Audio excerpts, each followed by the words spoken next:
ठीक है। ना ही मैं ऐसे लिखूंगा देयर आर मैनी रीजंस। ये अगर आपने स्टार्टिंग इंप्रेसिव कर दी, अगर कंक्लूजन गलत कर दिया तो बैंड नहीं आएंगे। एक सिंपल लिखी हुई राइटिंग भी आपको 6.5 प्लस बैंड लेकर जा सकती है, और एक कॉम्प्लेक्स लिखी हुई राइटिंग, बड़ी वोकैब कॉम्प्लेक्स सेंटेंस डाली हुई राइटिंग भी 5.5 पे रह सकती है। क्यों रह सकती है, इसका आंसर आपको मिलेगा इस वीडियो में।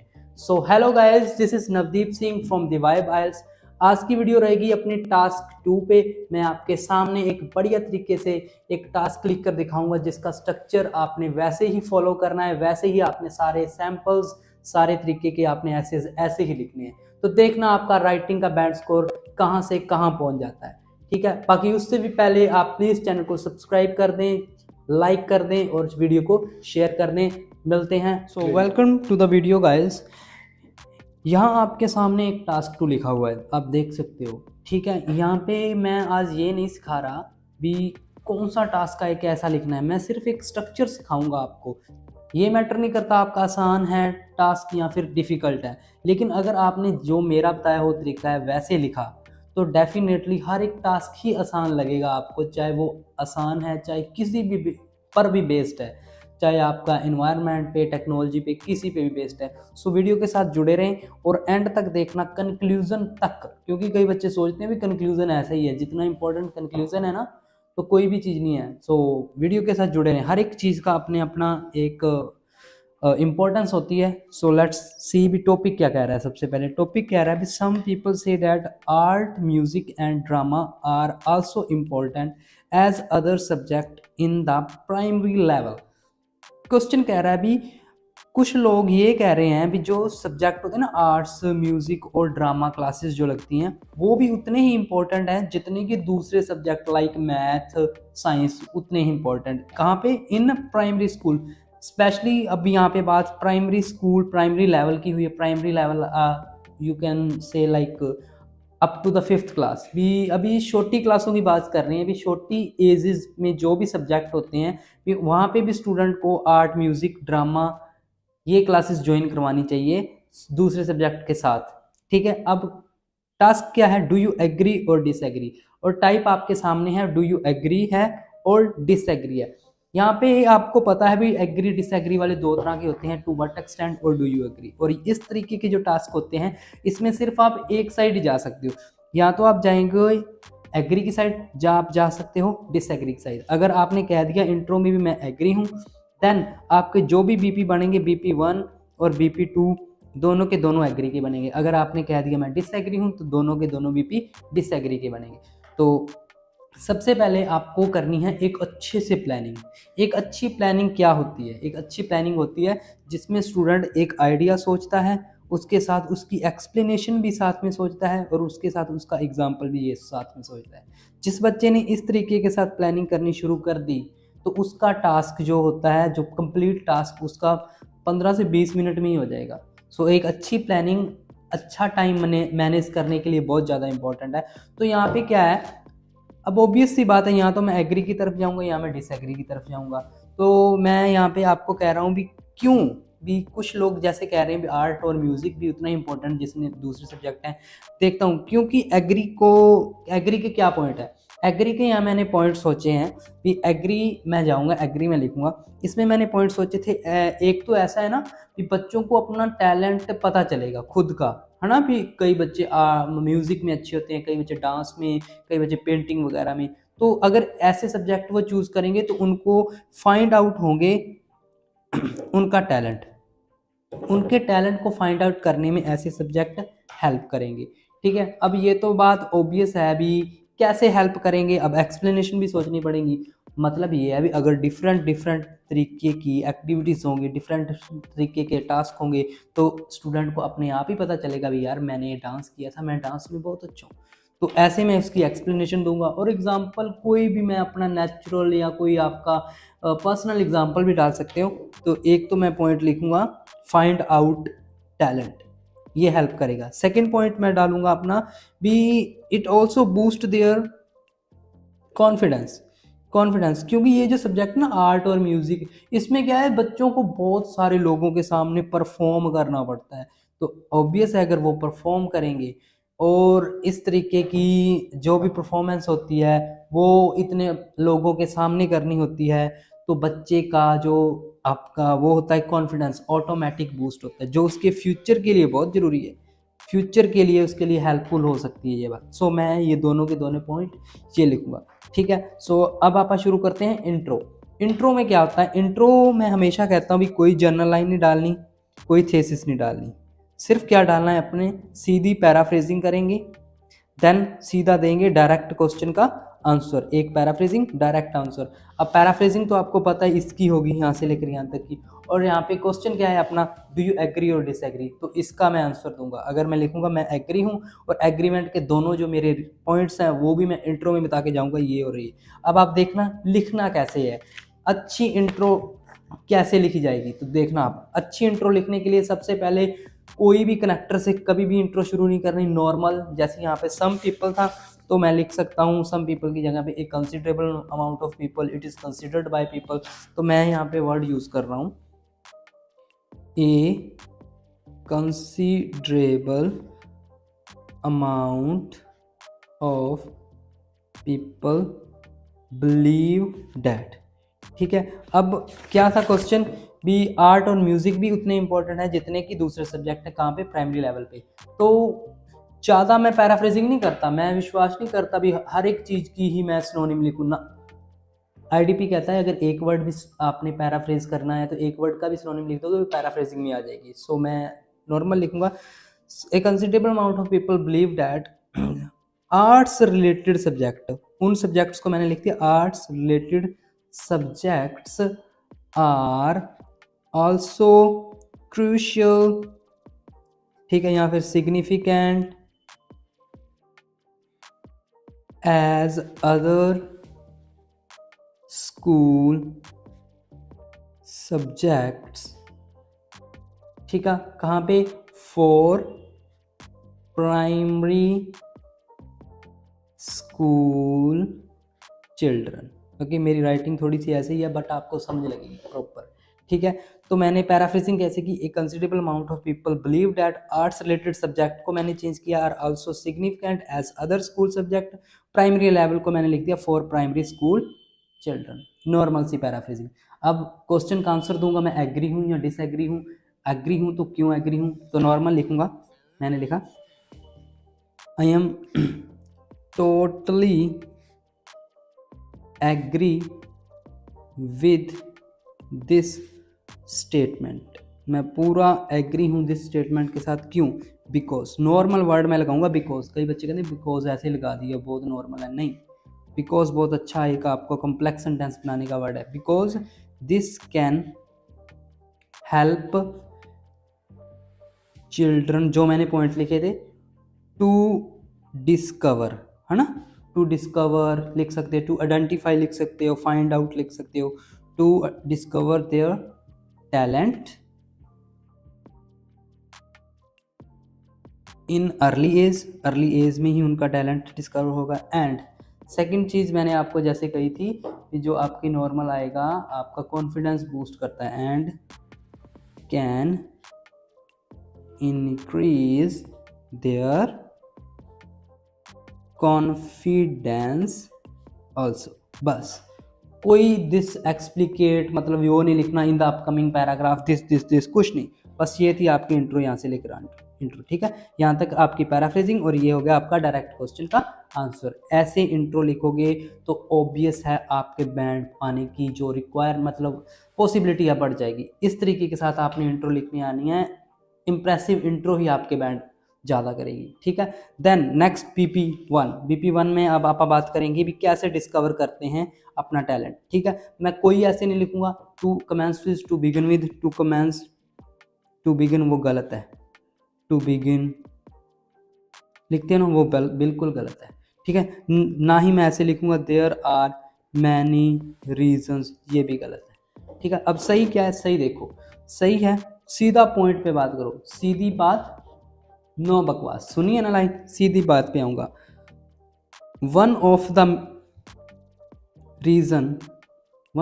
Reason I agree that creative subject, मैंने आर्ट रिलेटेड सब्जेक्ट को क्रिएटिव सब्जेक्ट लिख दिया। Art related subjects have same importance. एक बात याद रखना है यहाँ पे, जब भी आप बीपी की स्टार्टिंग करते हो तो आपको पूरी चीज़ क्लियर करते हुए जाना है भी आप किस चीज़ की बात कर रहे हो। तो मैं पूरी लाइन दोबारा लिख रहा हूँ भी, जैसे इंट्रो में लिखी हुई थी दूसरे सब्जेक्ट भी उतने इंपॉर्टेंट है।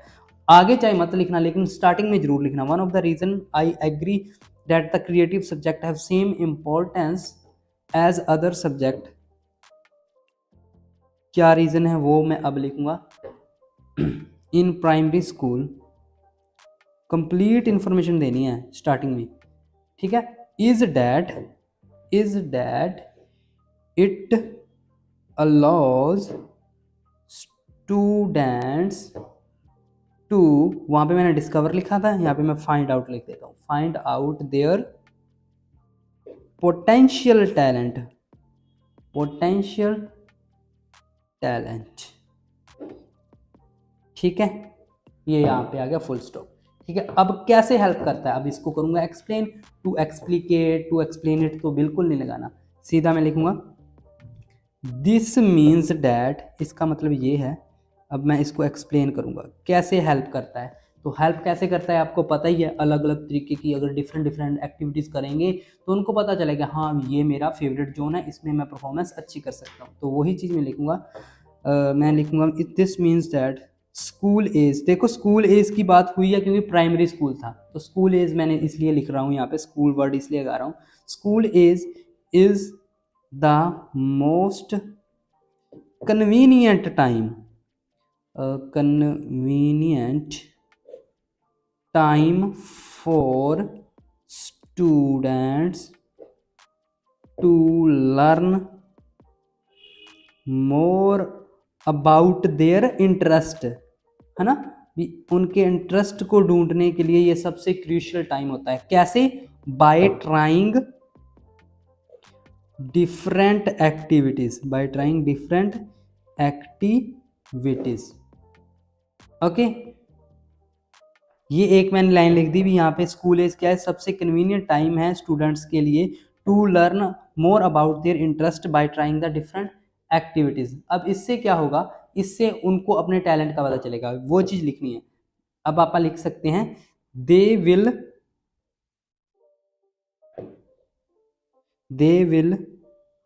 प्रोबेबली, शायद, है ना, probably note have any chance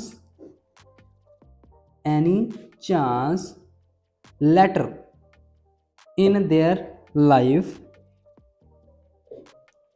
to discover because they will, मैंने लिखा है भी शायद अगर इस एज में उन्होंने ये चीज पता लगा ली मेरा कौन सा टैलेंट है तो अच्छा है, क्योंकि आने वाली जो आगे वाली एज है वो इतने बिजी बन जाएंगे, they will be busy with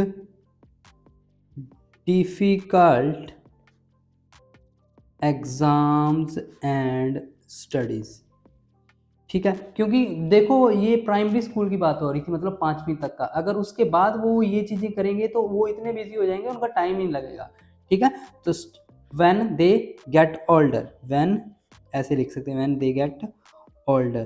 तो अगर ये चीज उनके लिए डिफिकल्ट हो जाएगी, ये चीज मुश्किल है, बिकॉज आप यही मैंने यहाँ पे लिखा, they will probably not have any chance later in the life to discover it because, क्योंकि बाद में उन्हें कोई मौका नहीं मिलेगा, क्योंकि they will become so busy with their difficult exams when they get older। जब वो बड़े हो जाएंगे तो वो अपनी स्टडीज़, जो डिफ़िकल्ट स्टडीज़, अब 10th+2 में डिफ़िकल्ट स्टडीज़ हो जाती हैं, कहीं से कोई टाइम नहीं मिलता आर्ट्स का, ड्रामा का, सो पहले ही वो अगर ये चीज़ों को अपनी लाइफ में अडॉप्ट कर लें, पता लगा लें तो उनके लिए अच्छा है, ठीक है। ये मैंने प्रॉपर एक्सप्लेनेशन दे दी भी कैसे फाइंड आउट होगा। फाइंड आउट तो ऐसे ही होगा ना, अलग अलग तरीके से कंपटीशन करके, फाइंड आउट करके, ट्राई करके। तो अब मैं एग्जांपल कैसे लिखूंगा, फॉर एग्जांपल आप कुछ भी कैसा भी डाल सकते हो, चाहे पर्सनल डाल दो भी, हाँ भी मैंने अर्ली एज में डांस क्लासेस ज्वाइन की थी, तब मुझे पता चला, मेरे ट्यूटर ने बताया कि तू बहुत अच्छा डांस करता है, तो ऐसे ऐसे कुछ भी लगा लो।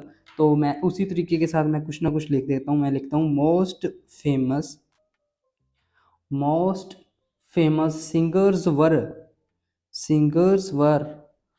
discovered most famous singers were discovered by their music teachers at school from a young age। ये देखो, तो वही मैंने लिख दिया। अभी ज़्यादातर जो फेमस सिंगर्स थे उनको उनके म्यूजिक टीचर ने यंग एज में ही पहचान लिया था, भाई तू आगे चलकर एक बहुत बड़ा सिंगर बनेगा। तो आप ऐसे भी एक सक्सेसफुल ऐसे लिख सकते हो बिना कोई वोकैब बड़ी बड़ी डाले। बस ऐसे क्या है, ऐसे राइटिंग है भी इजी टू अंडरस्टैंड चीज़ें डालना। अगर आपने जो आइडिया लिखा वो चीज़ आगे अगले बंदे को इजी टू अंडरस्टैंड है, अगले बंदे को समझ लगी, अगर आपने उसको अच्छे से एक्सप्लेन कर दिया तो आपके ऐसे के बहुत बैंड मिलेंगे। अगर अगले बंदे को समझ ही ना आया, अगर आपका ऐसे ही कुछ कह रहा है कोई कुछ कह रहा है तो नहीं आएगा। देखो कई बच्चों के ना मेरे पास मैसेज भी आए हैं और कईयों ने कमेंट वगैरह भी करते हैं, सर आपने कहा था सिंपल लिख के आना, हम सिंपल लिख के आए तो 5.5 रह गए। देखो सिर्फ सिंपल लिखने से थोड़ी बात बनेगी, सारा कुछ मैटर करता है। अगर आप अब ऐसे यहाँ पे प्राइमरी स्कूल पे अब आप इस ऐसे को बड़े बच्चों को अडल्ट की तरफ ले जाओगे तो उसके बैंड कहाँ से आएंगे। टास्क रिस्पॉन्स भी एक चीज़ होती है, हर एक चीज़ को साथ में लेके चलना पड़ेगा। मैं सिंपल वर्ड इसलिए लिखाता हूँ भी आप वो वोकैबलरी के चक्कर में मत पड़ो, टास्क रिस्पॉन्स पे ध्यान दो, लेकिन लिखो तो टास्क पे, तो ही बात बनेगी। ठीक है, अब मेरा पॉइंट था भी फाइंड आउट करते हैं, है ना। फाइंड आउट कैसे करेंगे, ट्राई न्यू एक्टिविटीज़, ये मैंने यहाँ पे लिखा है। तो उसका फ़ायदा क्या होगा, क्योंकि अब अगर और दूसरा पॉइंट ये था भी स्कूल एज में ही क्यों, स्कूल एज में इसलिए क्योंकि तब उनके पास टाइम है, बाद में वो डिफ़िकल्ट एग्ज़ाम में बिज़ी हो जाएंगे, स्टडीज़ में बिज़ी हो जाएंगे तो उनको नहीं मौका मिलेगा। तो वही मैंने एक एग्जांपल सीधा सा डाल दिया। ज़्यादातर जो सिंगर्स हैं वो डिस्कवर किए गए उनके टीचर्स द्वारा, कहाँ पे, यंग एज में ही, प्राइमरी एज में ही। तो ये था अपना BP number first. Now we turn toward our second BP. ठीक है, सेकंड बीपी में आपको मैंने लिखवाया था भी बूस्ट करता है अपना कॉन्फिडेंस। तो सीधा सीधा इसमें भी मैं जब बीपी शुरू करूंगा कोई कनेक्टर नहीं लगाऊंगा, कोई कुछ नहीं लगाऊंगा। ठीक है, तो अब इसको ऐसे शुरू करते हैं, music art and drama subjects also help to boost the confidence of students। ठीक है, उनका कॉन्फिडेंस बूस्ट करने में भी हेल्प करता है। अब कैसे करता है, इसके लिए मैंने दिस मीन्स लिखाया था, अब मैं लिखाऊंगा दिस इज़ बिकॉज। तो कैसे हेल्प करता है, देखो परफॉर्म करना पड़ता है बहुत से लोगों के द्वारा, और जब वो बच्चों के साथ सोशलाइज होते हैं, देखो ये जो डांस वगैरह है बच्चों के साथ बातचीत करेंगे ना, सोशलाइज होते हैं तो ऑटोमेटिक ही उनका जो कॉन्फिडेंस है ऊपर जाता है। ठीक है, अब इसको लिखना कैसे है, this is because that creative lessons जो आर्ट ड्रामा इनमें जो क्रिएटिव चीज़ें होती है, क्रिएटिव लेसन्स टीच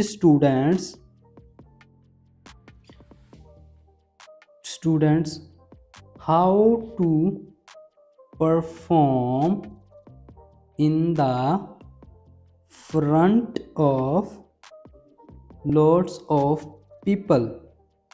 कैसे परफॉर्म करना है इन इतने ज़्यादा लोगों के सामने, and give them a chance to socialise मतलब घुलना मिलना विद अदर स्टूडेंट्स, और उनको ऑल्सो एक चांस भी प्रोवाइड करवाता है दूसरे स्टूडेंट्स के साथ सोशलाइज होने में। तो जितना ज़्यादा एक बच्चा घुलेगा मिलेगा दूसरों के साथ बातें करेगा तो उसका कॉन्फिडेंस ऑटोमेटिक ही इंक्रीज होगा। एज ए रिजल्ट, कई बच्चों का ये मानना है कि सर रिजल्ट पहले लिखना एग्जाम्पल से के बाद में, ये मैटर नहीं करता, जहाँ मर्जी लिखो बस होना सही चाहिए, मेरा तो यही मानना है। As a result students can realise their real potential. तो इससे क्या होता है, भी उनको अपने रियल पोटेंशियल का पता चलता है, एंड एक्ट मोर, आप लिख सकते हैं एक्ट मोर कॉन्फिडेंटली, और वो और अच्छे से कॉन्फिडेंटली जो परफॉर्म करते हैं। ठीक है, तो ये आपका हो गया अपना सेकंड बीपी। और इसमें एग्जांपल आप देखते हैं, फॉर एग्जांपल इसका आप एग्जांपल कोई भी नॉर्मल सा एग्जांपल लगा दो कि जो बच्चे, अब कॉन्फिडेंस के साथ ही लगाना पड़ेगा ना, तो आप साइकोलॉजिस्ट वाला देखते हैं, एग्जांपल फिट करते हैं। Many psychologist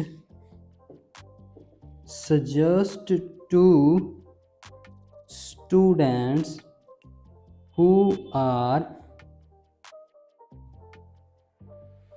struggling with depression, नहीं, social anxiety लिख देते हैं, social anxiety, to take drama lessons as it helps to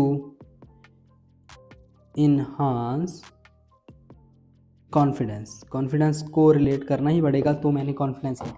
तो बहुत से साइकोलॉजिस्ट हैं जो बच्चों को सजेस्ट करते हैं, अगर आपको कोई डिप्रेशन है, अगर आपको कोई सोशल एंजाइटी है, तो प्लीज़ आप क्या करें, ड्रामा और आर्ट के लेसन्स को अपने डेली लाइफ में इन्वॉल्व कर लें। ये आपका कॉन्फिडेंस इंक्रीज़ करेगी और एज ए स्ट्रेस बस्टर भी काम करेगी आपको एंजाइटी से दूर करने के लिए। तो ये थी एक सिंपल राइटिंग। ऐसे लिख के आना है आपने बीपीज को। कोई ऐसा एक भी वर्ड दिखा दो जो आप कहो भी सर ये वर्ड तो मैंने कभी सुना ही नहीं, कोई यहाँ पे किसी भी तरीके की कोई वोकैबलरी नहीं मैंने डाली, कोई वोकैबलरी नहीं डाली, ना मैंने कोई कॉम्प्लेक्स सेंटेंस फॉर्मेशन बनाई, सिंपल लिखी आपके सामने देख सकते हो। ठीक है, ऐसे मैंने इंट्रो की, देन BP1 की फॉर्मेशन, BP2 की formation, and in the last conclusion. कई बच्चे कंक्लूजन में ये गलती कर देते हैं, टू रेक्टिकुलेट इन द नटशेल, ऐसे लिख के आओगे कंक्लूजन में भी बैंड कट जाएंगे। ठीक है, एक कंक्लूजन क्या होता है, एक कंक्लूजन होता है सारे ऐसे का निचोड़, तो उसको लिखना कैसे है। अभी अगर आपने स्टार्टिंग इंप्रेसिव कर दी, अगर कंक्लूजन गलत कर दिया तो बैंड नहीं आएंगे। चलो मैं आपको बताता हूँ कि कंक्लूजन, एक अच्छा बढ़िया कंक्लूजन कैसे लिखना है एग्जामिनर को इम्प्रेस करने के लिए। इम्प्रेस करना है तो सिंपल लिखो इन कंक्लूजन, जो मैंने ऊपर लिखा वही, मैं दिस ऐसे completely agree that क्या था, music art and drama have same values as other subject. तो मैं एक अपना थोड़ा सा ओपिनियन भी दूंगा भी, हाँ भी मैं एग्री हूँ भी उन जो सारा कुछ है उनकी मतलब सेम इम्पोर्टेंस है दूसरे सब्जेक्ट के साथ। क्यों है, बिकॉज, तो जो मैंने चीज़ें ऊपर लिखी है वही मैं नीचे लिखूँगा, because it allow children to discover, कोई नई चीज़ नहीं मैं डालूंगा, देयर हिडन टैलेंट, उनका हिडन टैलेंट ढूंढने में हेल्प करेगा, and increase their self confidence, और उनका सेल्फ कॉन्फिडेंस भी इंक्रीज करेगा। ये था एक 7 to 7.5 बैंड का कंक्लूजन। तो ऐसे लिख के आना है अपने कंक्लूजन, ऐसे लिख के आना है आपने ऐसे। बाकी हमारी इन्फॉर्मेशन आपको एक दे दूँ, हमारी ऑनलाइन क्लासेस रनिंग में है जिसकी टाइमिंग 6 to 8 है इवनिंग में। ठीक है, जिसमें स्टार्टिंग में हम राइटिंग करवाते हैं। ठीक है, 40 to 50 मिनट्स की राइटिंग है, जिसमें सारे सैम्पल में ऐसे लगभग 100+ सैम्पल्स हैं हमारे पास जो ऐसे हैं सिंपल, जो आप करवाते हैं। Then reading, then listening, and last में इंडिविजुअल स्पीकिंग आती है। जिस बच्चे को भी इन्वॉल्व होना हो हमारे कोर्स में तो ये नंबर्स हैं 8168321916 या फिर 9467488225। इन दोनों नंबर में से एक पे भी आप व्हाट्सएप करो और आपको सारी फ़ी वगैरह की इन्फॉर्मेशन है आगे मिल जाएगी, कैसे आपने एनरोल करना है। तो देखो ये आपने ऐसे ऐसे करना है। ठीक है, इंट्रो बिल्कुल सिंपल रखनी है, पैराफ्रेजिंग, डायरेक्ट आंसर, देन आपने प्लानिंग उससे भी पहले बहुत अच्छी करनी है। देन आपने मेन सीधा टॉपिक पे आना है, कोई इधर उधर की बातें मत करो, सीधी बात, नो बकवास वाले साइड याद रखनी है। सिंपल चीज़ों को एक्सप्लेन करना है, सिंपल देना है एग्जाम्पल। ऐसे ही BP2 की फॉर्मेशन कंक्लूजन में भी कोई ज़्यादा ऊपर नीचे नहीं करना, ऐसे लिखना है, ठीक है। तो ऐसे लिख कर आओगे तो आराम से आपके 6.5 प्लस बैंड कहीं नहीं जाएंगे, 7 भी आ सकते हैं आपके। सो प्लीज़ इन चीज़ों पे फोकस करो जिस पे करना चाहिए, इधर उधर की बातों को छोड़ दो, वोकैब के पीछे भागना छोड़ दो, कॉम्प्लेक्स सेंटेंस फॉर्मेशन के भागना छोड़ दो, स्ट्रक्चर अच्छा रखो, अच्छे से लिखो, अपनी बातें ईजी बातें लिखो जो अगले को आसानी से समझाए, तभी बैंड आएंगे, ठीक है। बाकी अगर वीडियो अच्छी लगी हो तो प्लीज़ चैनल को सब्सक्राइब करके जाएं, लाइक करें, शेयर और कमेंट करना मत भूलें, ताकि ऐसी वीडियोस आपको और मिलती रहें। Thank you so much.